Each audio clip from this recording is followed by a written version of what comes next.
Petrobras apresenta um programa vencedor do Prêmio Roquete Pinto, uma promoção da Associação das Rádios Públicas do Brasil, com patrocínio da Petrobras e apoio do Ministério da Cultura através da Lei Federal de Incentivo à Cultura.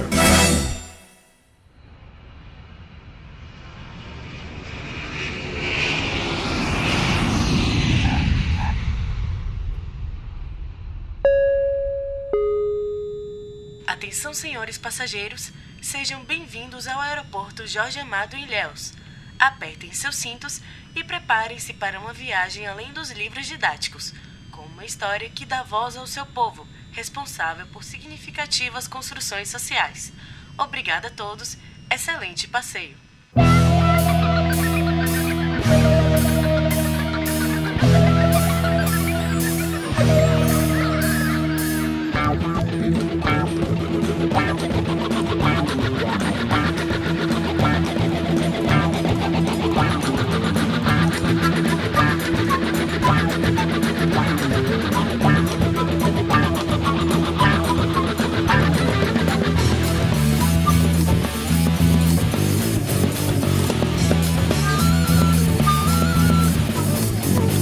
Da boca dos avós, a voz dos desmedidos, os ditos e os ritos, os gritos e os mitos, Tupiniquim, Machacali, Pataxó do Pinambá, Jejinagô, Bando Hausa! A oralidade ela é fundamental porque ela surge numa visão assim de dar voz a quem não teve possibilidade de deixar registros de sua trajetória.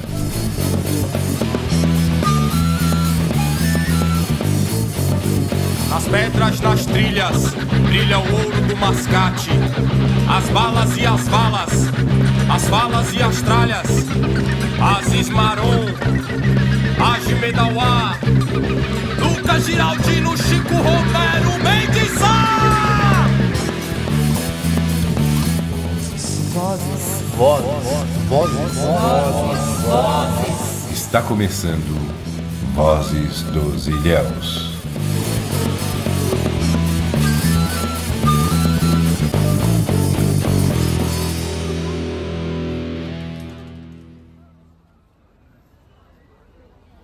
Olá, queridos turistas, visitantes da minha amada terra. Meu nome é Chico e serei o guia de todos vocês nesse passeio fantástico pela história da região sul da Bahia. Começamos com a igreja mais antiga construída na cidade, a Igreja Matriz de São Jorge dos Ilhéus, erguida em 1556. Nela, podemos encontrar um painel com a história de Ilhéus, além de um museu com arte sacra. E quem nunca ouviu falar na Gabriela Cravo e Canela?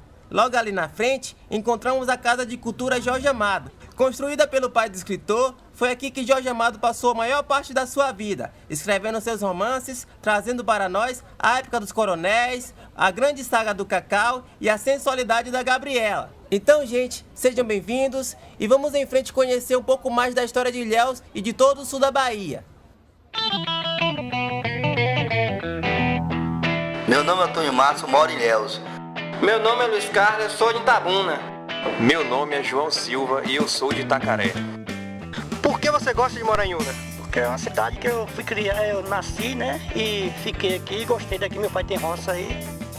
Meu nome é Vital Teixeira, nasci e me criei aqui em Piauí, gosto muito daqui. Do Rio de Contas, dessa cidade maravilhosa. Meu nome é Raduan Nassif e eu moro em Itabuna desde pequeno porque meus pais são imigrantes libaneses e eles vieram pra cá. Meu nome é Lude, eu moro aqui em Canavieiras porque eu me encantei pela beleza da cidade, é um lugar muito bonito. Meu nome é Antônio Jorge de Jesus Filho, né? Mais popular conhecido como Nego Jorge. Eu sou um jovem aqui da comunidade de Itacaré, nascido e criado aqui.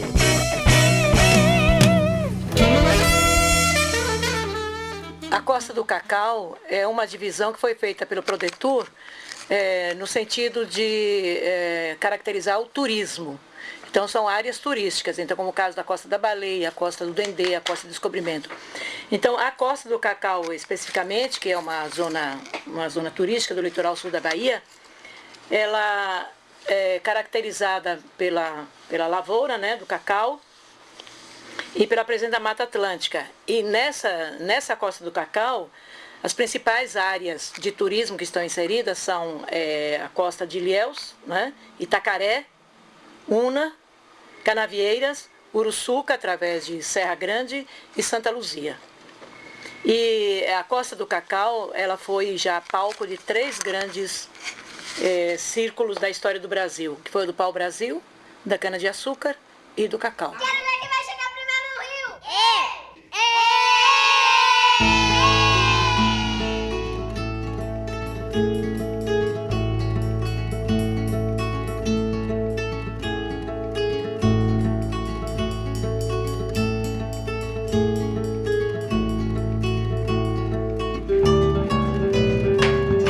Além dos cartões postais e da imagem difundida em novelas, filmes e obras de Jorge Amado, Ilhéus Região Sul é cercada por uma história viva. Com 476 anos, o município de Ilhéus é a principal cidade de uma região que está presente desde o início da história do Brasil, com um passado colonial que muitas vezes é esquecido. Capitania de São Jorge dos Ilhéus, região cacaueira, Costa do Cacau. Denominações geográficas, políticas e sociais que não conseguem dar conta das complexidades que formam os elementos constituintes da região sul da Bahia. Olha, Ilhéus é a própria história do Brasil. Desde o início da história do Brasil, que Ilhéus está presente. Não se pode falar em história do Brasil sem falar na história de Ilhéus. Você vê que o início da colonização, Ilhéus está tão presente que houve um mapa feito por um cidadão do século XVI chamado Albernaz, que ele chega a dizer que o Brasil é um ovo e Ilhéus é a gema.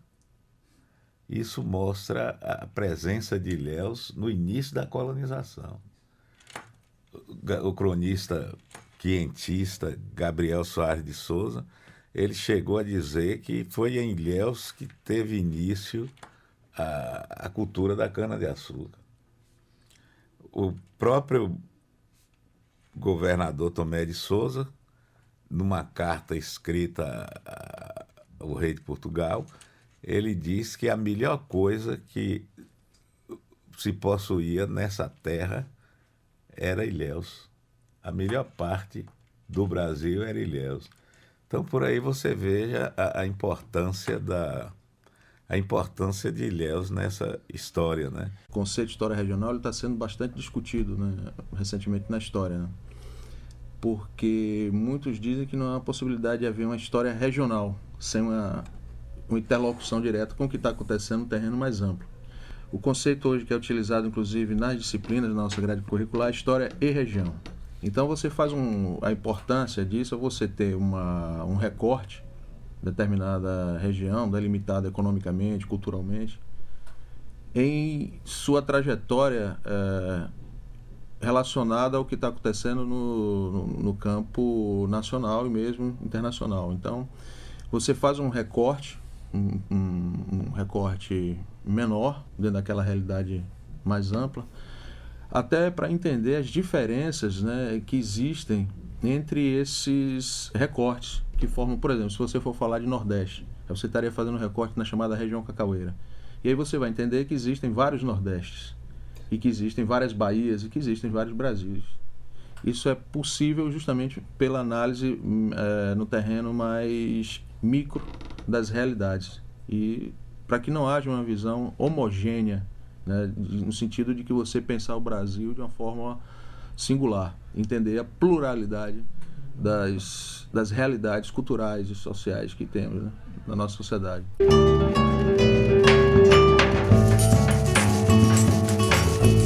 Por isso, Vozes dos Ilhéus faz questão de reforçar nossos laços de identidade, com base em nossa história.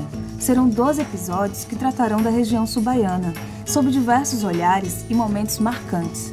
Então, é hora de dar voz ao povo sul-baiano, elementos vivos de uma história rica e plural, construída ao longo de séculos.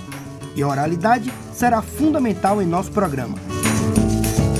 A oralidade ela é fundamental porque ela surge numa visão assim de dar voz a quem não teve possibilidade de deixar registros de sua trajetória. Então, quando você trabalha com a questão oral, você tem a possibilidade, por exemplo, de dar voz a estivadores, trabalhadores rurais, marisqueiras, né? Grupos que normalmente não teriam possibilidade de deixar a sua versão daquele momento, né? Então isso surge com a história vista de baixo, né? Foi um conceito que surgiu já há alguns anos, que era justamente isso. Você era aquela coisa que tinha história escrita pelo vencedor, né? Então era uma tentativa de fazer um contraponto a isso. A oralidade se presta muito a isso, né? Evidentemente que você também pode fazer trabalho com história oral, como também com empresários, grandes políticos, etc. Mas há também essa possibilidade de você trabalhar com classes menos favorecidas da sociedade. Você está ouvindo Vozes dos Ilhéus. Outras histórias do sul da Bahia.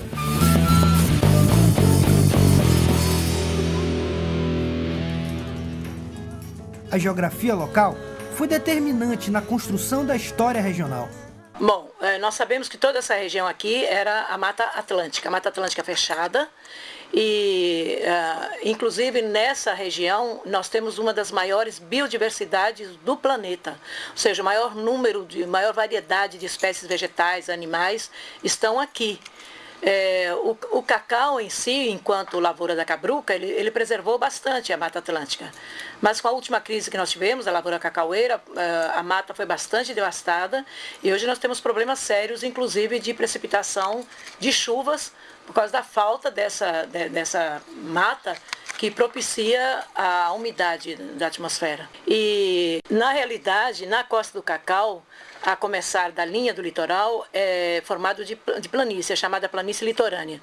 Depois, à medida que se vai adentrando no sentido oeste, nós vamos tendo pequenas elevações, e só bem mais para dentro, que já foge a Costa do Cacau, que nós temos maciços montanhosos, mas de pequena altitude. E é uma área de relevo que favorece bastante a agricultura. Aliás, não favorece no sentido de usar máquinas, porque apesar de ser uma região baixa, mas ela tem pequenos morros, então a dificuldade de se usar máquinas. E também porque nesse relevo, o solo desse relevo é utilizado para cacau, e cacau não tem como, pelo menos por enquanto, como usar mecanização. E atualmente, como se encontra a região? Ilhéus está inserida no contexto de sol e praia. Então é um dos segmentos, então pelas nossas naturezas, digamos, a Mata Atlântica e as praias, ela tem essa característica, e a cultura, né, relacionada tanto com o cacau como o Jorge Amado. Então Ilhéus ficaria com essas características de cultura e sol e praia. O turismo, acho que ainda, até hoje, na verdade, ele é muito incipiente ainda, apesar de a gente ter um fluxo turístico razoável, é muito pequeno pelo nosso potencial, e acho que esse fluxo não cresceu desde a época do cacau. Houve um crescimento, na verdade, muito pequeno, mas até hoje ele é muito fraco. É uma relação, né, já que como houve esse declínio do cacau, várias pessoas deixaram de visitar Ilhéus, e depois talvez nos últimos 5 anos que houve esse crescimento novamente. Então as pessoas começaram a vir não só pelo cultivo do cacau, mas pela beleza natural, pela cultura. Então, realmente houve um impacto muito grande aí. Onde tem vários recursos naturais, culturais, mas a cidade precisa melhorar ainda. O turismo ainda é muito incipiente na cidade ainda, mas ele foi fundamental com certeza, e vai ser nos próximos anos ainda mais ainda. Foram criados alguns atrativos turísticos, digamos assim, foram revitalizados, melhor dizendo, né? A Casa do Jorge Amado, tem o Bataclan, tem o Vesúvio. Então foram feitos alguns roteiros turísticos nas cidades, tentando fazer um link também com a Lagoa Encantada, com Itacaré. Então foram criados alguns produtos, alguns roteiros, né, que acabam sendo vendidos pelas operadoras, e isso eu acho que deu essa potencialidade para a cidade, hein? Ao contrário do que muitos pensam, a região conta uma história além da saga do cacau. E mesmo que esta imagem esteja impregnada em nosso imaginário popular, outros acontecimentos contribuíram para a formação regional. A história é importante nesse resgate. Cheguei aqui em Ilhéus e fui conhecer a história local, a história regional, e o que se tinha era referência ao período da expansão do cacau, né? A história dos coronéis, aquela história que foi, pela literatura, né, consolidada na obra de Jorge Amado, Donias Filho. E a gente sabe que Ilhéus é muito mais antiga do que isso, né? Quer dizer, Ilhéus não teve sua origem no século XIX com o cacau, né? Ilhéus é uma das primeiras vilas do Brasil colonial, né? Foi uma das primeiras capitanias hereditárias e já no século XVI, né, em 1535, estima-se, houve já a instalação da vila, quer dizer, antes até do que Salvador, né? Ou seja, 300 anos antes do cacau, né, você tinha uma história que era muito pouco conhecida. Porque, na verdade, a história do cacau, né, era uma história mítica. Né? Ela não é uma história, ela é um mito. Né? A gente tem que ter uma diferença muito grande entre história e memória. Né? Quando aqueles novos ricos do final do século XIX, os cacauicultores como o Antônio Pessoa, Misael Tavares, quer dizer, chegaram aqui, já havia uma aristocracia antiga, né, dos Ferreira Bittencourt, do Sá e tal, que produzia cacau, que produzia cana-de-açúcar, né, e vai gerar uma briga política entre esses grupos. Né? Esse foi um estudo muito interessante, infelizmente não foi ainda traduzido para o português, de uma historiadora americana chamada Marian Mahoney, que foi a tese de doutorado dela. Ela mostra a montagem desse mundo de cacau. Então ela deixa bem claro essa questão política. Hoje já tem um texto dela que foi publicado na revista Especiarias, e ela conta um pouquinho dessa história também. Então ela mostra que nessa disputa política, para esse grupo dos novos ricos, era interessante apagar um pouco dessa história, para mostrar que essa velha aristocracia era escravocrata e tal, e que esses novos ricos traziam o progresso e tal. Então, essa história que se construiu, que se propagou, ela teve um cunho político muito forte. Né? Então, para esse grupo, era muito interessante você apagar um pouco as imagens desse passado. Em termos da própria cidade de Ilhéus, nesse momento, algumas obras públicas vão se fazer. Por exemplo, os principais símbolos do passado colonial vão ser destruídos. O Colégio dos Jesuítas, que ainda tinha, que ainda era a principal construção da cidade de Ilhéus no início do século XX, foi derrubado para que se fizesse o Palácio Paranaguá. Né? A igreja barroca, que havia... onde hoje é a Catedral de São Sebastião, também foi derrubada. Quer dizer, uma necessidade de, entre aspas, modernizar, mas apagar esse passado. E na história também, quer dizer, encomendaram histórias para historiadores como Borges de Barros, fazendo apologia a esses novos coronéis, como se fossem os homens que tivessem trazido o progresso para cá e tal.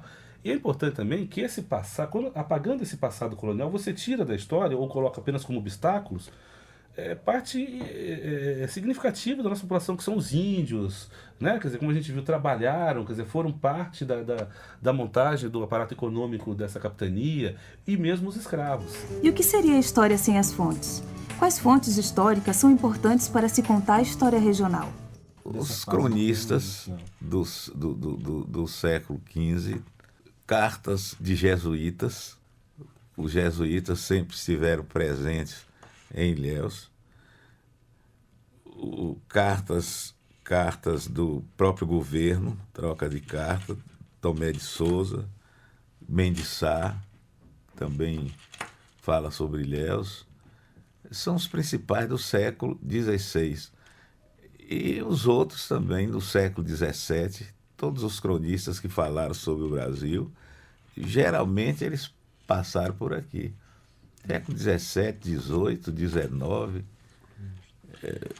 a vinda do príncipe Maximiliano, foi Spix, foi Márcio, o outro príncipe Maximiliano também, eles estiveram aqui, os naturalistas que vinham para o Brasil passavam por Ilhéus, e as fontes são muitas.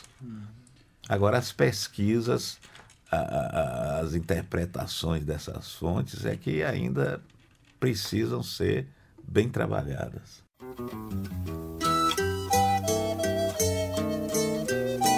Tratado da Terra do Brasil, de Pero Magalhães Gândavo, capítulo 4, da Capitania dos Ilhéus, 1570. A capitania dos Ilhéus está a 30 léguas da Baía de Todos os Santos, em 14 graus e 2/3. É de Francisco Giraldes, na qual tem posto de capitão de sua mão. Pode haver nela uns 200 vizinhos.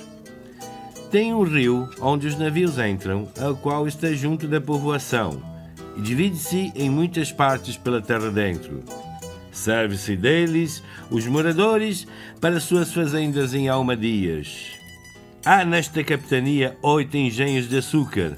Dentro da povoação está um mosteiro de padres da Companhia de Jesus, que agora se faz novamente. 7 léguas da mesma povoação, pela terra dentro, está uma lagoa doce que tem 3 léguas de comprido e 3 de largo, e tem 10, 15 braças de fundo e daí para cima. Sai dela um rio pequeno pelo qual vão lá ter os barcos. Tem esta lagoa um local neste rio tão estreito que apenas cabe um barco por ele, e depois que anda dentro quase não se sabe determinar por onde entrou. Tem tanta abundância de água que podem andar nele quaisquer naus, por grandes que sejam a vela. E assim, quando venta muito, levantam-se ali ondas tão furiosas como se fosse no meio do mar com tormentas. Tem muita infinidade de peixes grandes e pequenos. Criam-se nela muitos peixes-bois, os quais têm um focinho como de boi e 2 coutos com que nadam à maneira de braços. Não tem nenhuma escama nem outra feição de peixe, senão rabo. Matam-no com os arpões, são tão gordos e tamanhos que alguns pesam 30, 40 arrobas. É um peixe muito saboroso e totalmente parece carne, e assim tem o gosto dela. Assado parece lombo de porco ou de veado. Coze-se com couves e guisa-se como carne. Nem pessoa alguma o come que eu tenha por peixe, salvo se o conhecer primeiro. As fêmeas têm 2 mamas pelas quais mamam os filhos, criam-os com leite, coisa que não se acha noutro peixe algum. Também há destes em algumas baías e rios desta costa, e posto que se criam no mar, costumam beber água doce. Por isso, acodem muitos a esta lagoa ou a parte onde algum ribeiro se meta no mar. Também há muitos tubarões nessa lagoa, lagartos e muitas cobras, e acham-se nela outros monstros marinhos de diversas maneiras. Há muitas terras muito viçosas ao redor dela e muita caça, e neste rio que sai da lagoa muita fertilidade de peixe. Finalmente, que uma das abastadas terras de mantimentos que há no Brasil é esta capitania dos Ilhéus.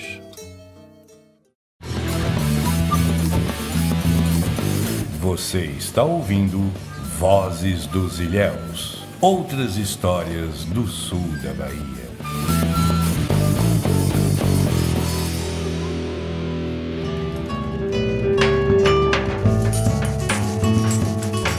É importante reconhecer o homem como sujeito de todas as ações, sejam elas sociais, culturais ou históricas.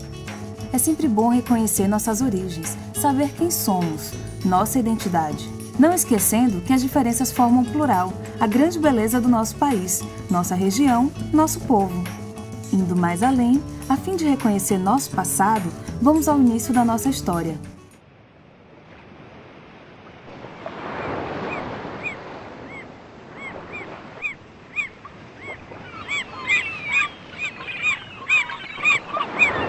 Atenção, homens! Para a vista!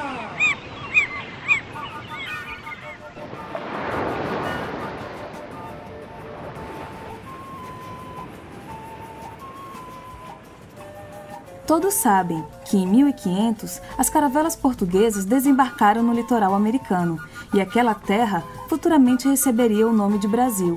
Mas antes disso, tínhamos habitantes povoando as nossas terras. E a partir desta referência é que traçaremos a nossa linha do tempo, e é importante reconhecê-los também. Mas parece que este já é assunto para o nosso episódio dedicado exclusivamente aos índios.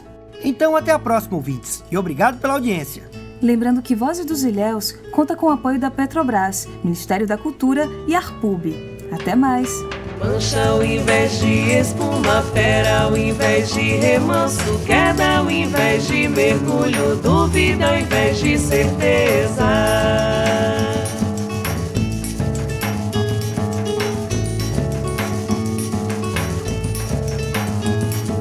Mancha ao invés de espuma, fera ao invés de remanso, queda ao invés de mergulho, dúvida ao invés de certeza.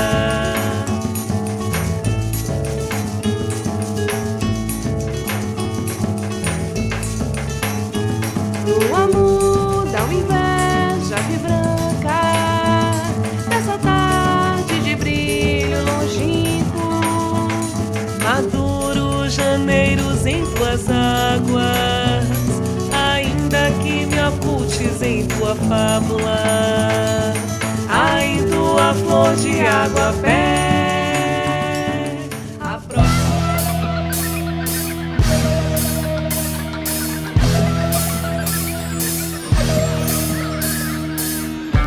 Participaram deste programa Lourdes Bertol da Rocha, Marcelo Henrique Dias, André Luiz Rosa Ribeiro, Gustavo da Cruz, Arléo Barbosa. Locução: Jonathan Sampaio e Kaline Cristina. Locuções extras: Oswaldo Filho, Carol Souza, Tarcísio Ribeiro, Antônio Figueiredo, Samuel Tuchê. Trilha sonora: Banda Manzoá. Roteiro: Everaldo Neto. Repórteres: Patrício Teixeira, Carol Souza e Jonathan Sampaio. Produção: Jonathan Sampaio, Carol Souza. Assistentes de produção: Camila Fontes, Abel Neto, Júlia Guedes, Patrício Teixeira e Vitor Henrique. Gravação, edição e mixagem: Adi Lúcio, Samuel Tuchê, Vitor Henrique e Jonathan Sampaio. Supervisão: Antônio Figueiredo e Marlúcia Mendes Rocha.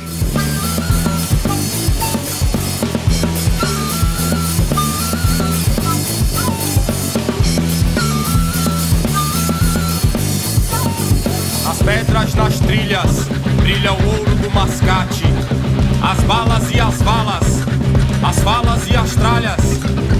Aziz Maron, Agi Medauá, Lucas Giraldino, Chico Romero, Mendes Sá.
Boca dos avós, a voz dos desmedidos, os ditos e os ritos, os gritos e os mitos, Tupiniquim, Machacali, Pataxó, Tupinambá, Jejinagô, Banto Hausa.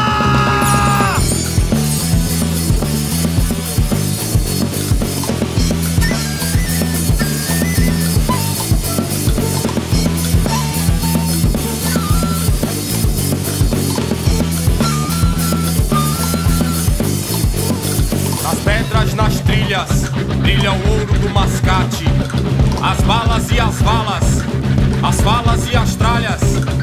Aziz Maron, Agi Medauá, Lucas Giraldino, Chico Romero, Mendes Sá.